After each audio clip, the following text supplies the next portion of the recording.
اعوذ باللہ من الشیطان الرجیم بسم اللہ الرحمن الرحیم وانفقوا فی سبیل اللہ ولا تلقوا بأیدیکم من التہلکہ واحسنوا ان اللہ یحب المحسنین۔ اور اللہ کی راہ میں مال خرچ کرو اور اپنے آپ کو خود اپنے ہاتھوں ہلاکت میں نہ ڈالو اور نیکی اختیار کرو، بے شک اللہ تبارک و تعالی نیکی کرنے والوں سے محبت رکھتے ہیں۔ راہ خدا میں خرچ نہ کرنے سے اپنا ہی نقصان ہوتا ہے۔ اگر کوئی اللہ تعالیٰ کی راہ میں خرچ کرنے سے کنجوسی کرے تو اس میں اس کا اپنا ہی نقصان ہے۔ اللہ تعالیٰ کے کام کسی کے محتاج نہیں ہوتے کہ فلاں بندے کے خرچ سے ہی چلیں گے۔ اللہ تبارک و تعالیٰ کس سے اپنے دین کا کام لے لیں کسی کو نہیں معلوم۔ آخرت کا نقصان تو ظاہر ہے کہ جنت کی بجائے جہنم ٹھکانہ ہوگا، اور دنیا کا نقصان یہ ہے کہ ذلت و رسوائی مقدر ہوگی۔ جب بھی مسلمانوں نے مال کی محبت میں اللہ کے راستے میں خرچ کرنا چھوڑا تو تباہی ان کا مقدر بنا۔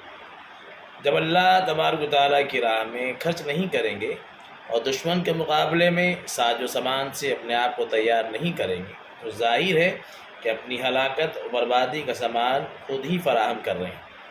مسلمانوں کے پاس مال و دولت کی کمی نہیں، البتہ کمی ہے ایسے دل کی جو اللہ کے لیے جان و مال قربان کرے۔ جتنی زیادہ مال کی محبت ہوگی اتنا ہی ڈرپوک اور بزدل ہوگا۔ زندگی کی چاہت اور موت سے نفرت ہوگی۔ ایسے وقت میں دشمنوں کے دلوں میں رعب اور دبدبا ختم ہو جائے گا، ان کے حوصلے بڑھ جائیں گے، جس کا نتیجہ ظاہر ہے کہ ذلت اور رسوائی کے سوا کیا ہوگا۔ مال و دولت کی فراوانی اور تعداد کی کثرت کے باوجود جتنی جنگ ہسائی اور رسوائی آج ہماری ہو رہی ہے، شاید تاریخ میں کبھی اتنی نہ ہوئی ہو۔ یہ سب نتیجہ ہے مال و دولت کی محبت اور موت سے نفرت کا۔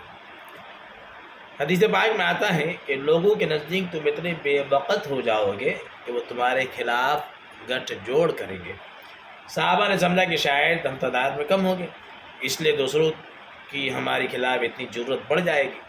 تو حضور علیہ السلام نے فرمایا کہ تمہاری تعداد اس وقت بہت ہوگی لیکن تمہاری حیثیت جھاگ کی طرح ہوگی۔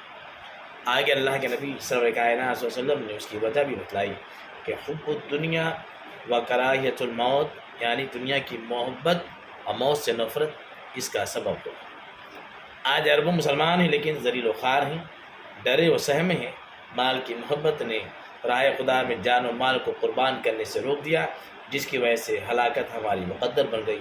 کاش ہم یہ راز سمجھ جائیں کہ سر کٹانے میں ہی سر بلندی کا راز ہے۔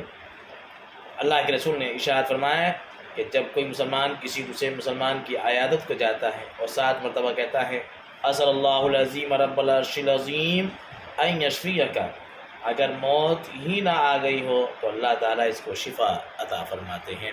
اللہ تبارک و تعالیٰ ہمیں ان آیتوں پر عمل کرنے کی توفیق عطا فرمائے۔ وآخر دعوانا ان الحمد للہ رب العالمین۔